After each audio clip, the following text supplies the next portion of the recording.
complaining. I wish you could see the mountains. So foggy. This summer's been amazing. Probably my best summer here in regards to the weather. It's warm.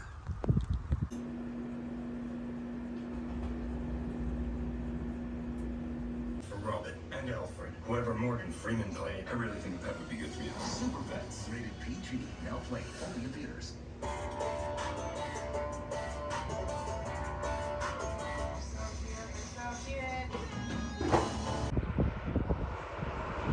About to go. Oh man. Oh! You see that? I got that on video.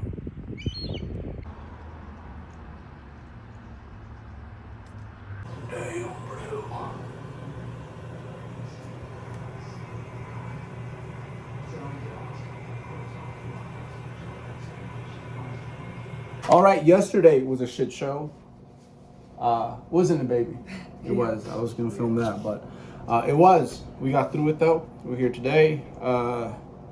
First meal of the day. Just a whole bag of blueberries, 455 grams. Is a lot of things happen to be like 450 grams. Come to find out, when I really think about it. Baby, how much steak is this? That is 7.6. 7.6. So usually when I ask you, when you ask me how many ounces of steak, usually my request is 6, 7, 8, 9. 6, 7, 8, something that's just reasonable, you know. And yeah, this is gonna be meal one. Had a wonderful Skype with a young man in the western part of. He's in Vancouver. There we go. Won't say more. But interesting dialogue. Really enjoyed myself, and that's why I'm wearing this shirt. Then after this meal, I have a date with Steve Hole, and I'm gonna have turkey. Not turkey. Prep right. I'm gonna have tea. Gonna have tea. And then folks be having tea. Oh, we're gonna have tea together. But he's probably gonna have a PM tea. It's a little bit later over there. I always enjoy being on Steve's. He's so good at what he does. Like, he doesn't, I think, realize it yet. But you do something long enough. I think his podcast started off with the intention was like, let me learn a little something and record it, put it out there.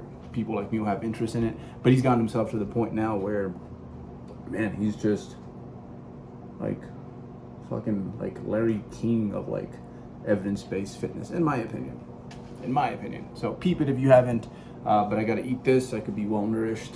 And yeah, be able to partake in our podcast with level of I guess proficiency that I know it's going to require, right? So I need to be fed for that. So I'm gonna get into this, and it's gonna be tasty, and then we can have some fun with good old Steve-O.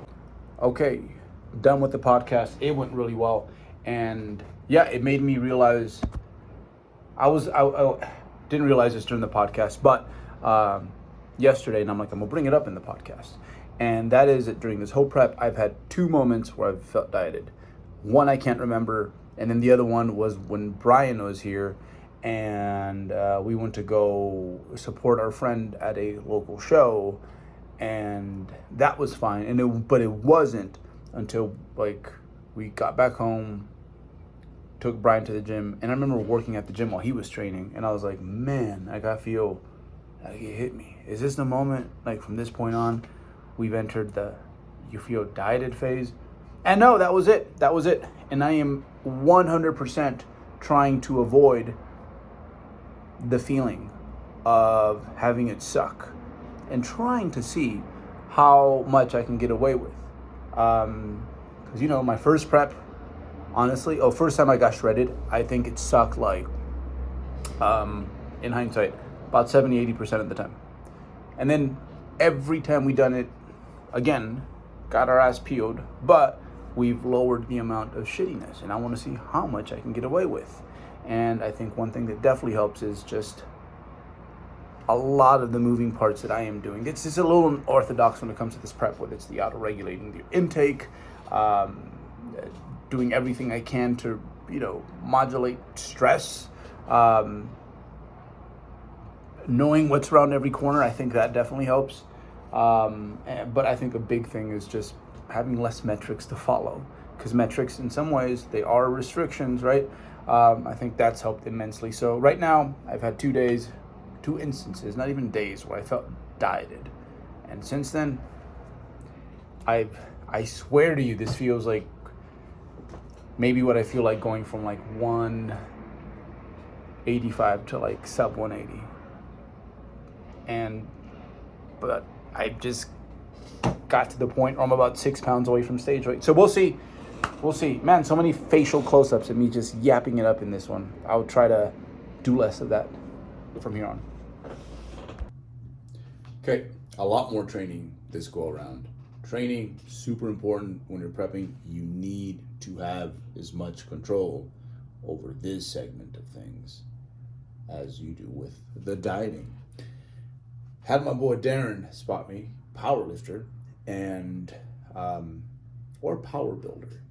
Either way, he understands. If you touch it, well, that's no longer your rep. Whereas like the bros, sometimes you know how it goes, man. My bodybuilding bros, I love y'all, but y'all just want to be too involved. You know, it's like no, it's like we want to keep track of metrics, and I want to know, you know, if I missed a rep, failed rep, like it was me. So felt very at home here because this was a PR on this pendulum squat. So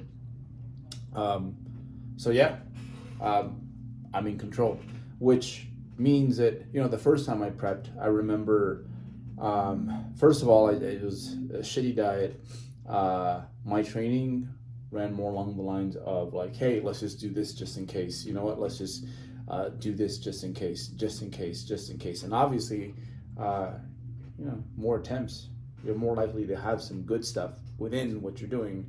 But obviously, you know, there's probably 2-3 things that are moving things in the right direction, but like everyone's getting credit for like the group project. So a lot of extra stuff that I was doing was probably unnecessary. And then when I was prepping, I felt it, everything went to shit. And I was like, man, I'm just maybe not one of those people who can maintain strength while they are dieting. Like that's like legit how I felt. I'm just not tough enough. In reality, it was kind of like I've gotten tougher since then. You do. With every diet, you get a little tougher.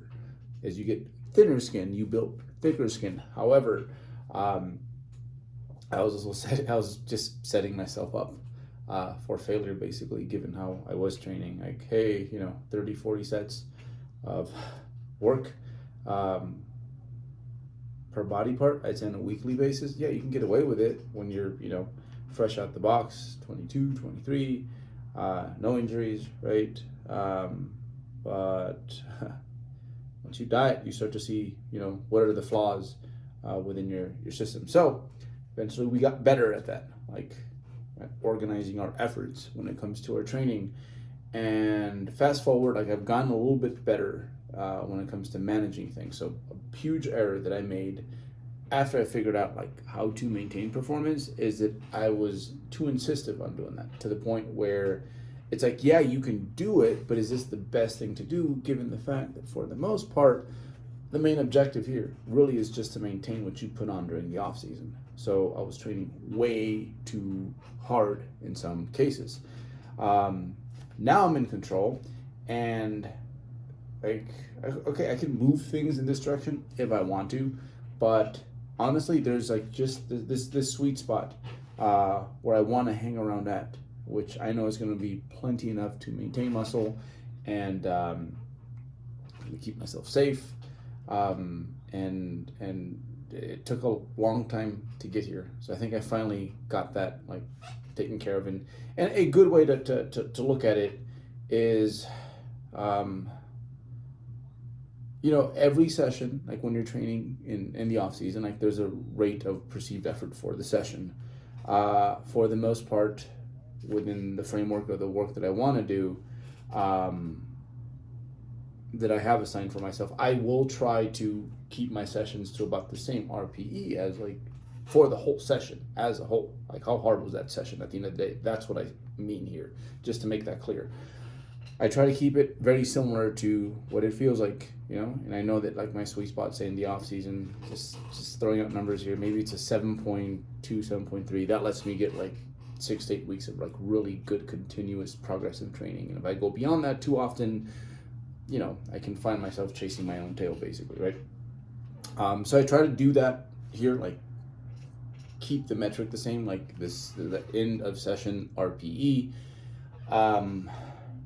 which definitely means that on some days I can't do as much because of my current status, right? I'm dieting, I'm lighter, I'm getting leaner with every passing week. So yeah, it's just cool to like, hey, like I have the power to do it, but I decide not to. That would have been very hard for me to like. I would have just felt like I left too much on the table when like years past. But I've played that game before. I've proved to myself that I can do it for the most part. But it's made the final product like more tampered with than it needs to be. Because again, like stress is going to show in your physique, right? Whether it's like something happened in like your like real life, or like you stress from like over like dieting too hard, perhaps losing way too much weight, dieting way too long, maybe. So like in the case of training, like going too hard and redlining things for way too long can definitely impact the way your physique looks, and not in a very favorable way. So and I do think to a large extent this has played a role in me feeling about as good as I can at this point in time, which, it's been almost surreal. And that's just something you get better at, like with as time goes by. It's like you learn to get what you want from your body while causing less harm to it. This is the case with, say, a lot of enhanced bodybuilders. Even like they'll reflect on things that they've done when they were younger, and they're like, we didn't need to do all that. It's a common thing, and with me and the volume, right? And with me and maybe how hard I was pushing in regards to like maybe the deficit, the cardio, all that. Eventually, you just learn to be more fluid and only, do what needs to be done to get the job done. So, we're refining the process basically. And I think the hard part is, like, even though it's working, the contest date, September 24th, is getting closer. And because it's getting closer, I'm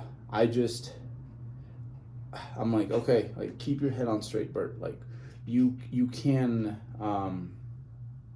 it's worked so far, don't change anything. And so far so good. And it's one of those things where maybe at a certain point I will get a little bit more help from the other coaches.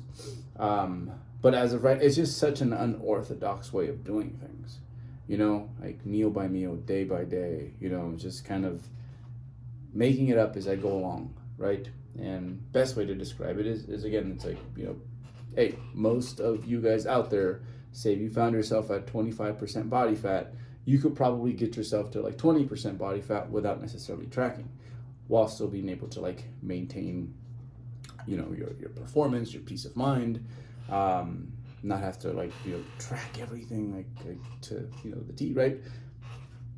That's kind of sort of what's going on here. It's just that, hey, at some point I learned to go from 25 to 20, 20 to 15, 15 to 10, and now I'm trying to do this like, hey, let me get like deep into the single digits. So let me get into as good a shape as ever. And am I looking for trouble? No, I just think sometimes, man, my lats look good here. Let's acknowledge that. I think sometimes, paper is paper, right? And if an athlete can be more dynamic and auto-regulate things to some extent, so long as this is for the sake of the bottom line at the end, right? Sometimes that means push, sometimes that means back off, and it's the back offs for like us hard workers, as competitive athletes. It can be difficult to do, to execute when you know that that's the right thing to do right now. So yeah, I like the fact that I can just make day-to-day adjustments and do everything I can to protect myself, to protect my body as I take it through these super fun adventures.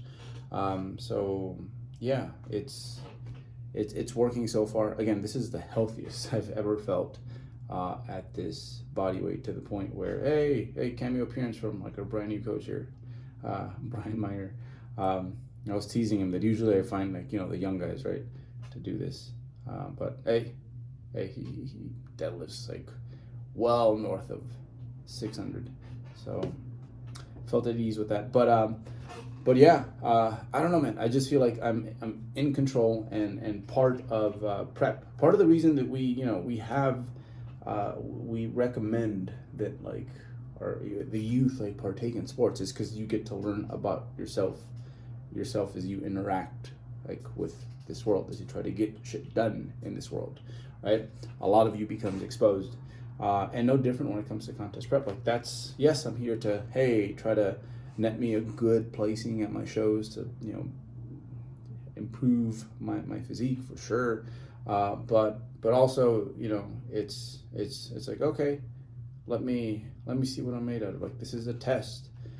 Test and then also like me getting to know myself just a little bit better. So I guess what better way than to like, I guess, add some extra like details when it comes to challenges. And yeah, it's been very empowering so far, just knowing that we're just kind of making things up as we go along for the most part. Not entirely, because again, think of it from that perspective. Like if you're going from 25% body fat, males here, right, to 20% body fat, like you know what you got to do.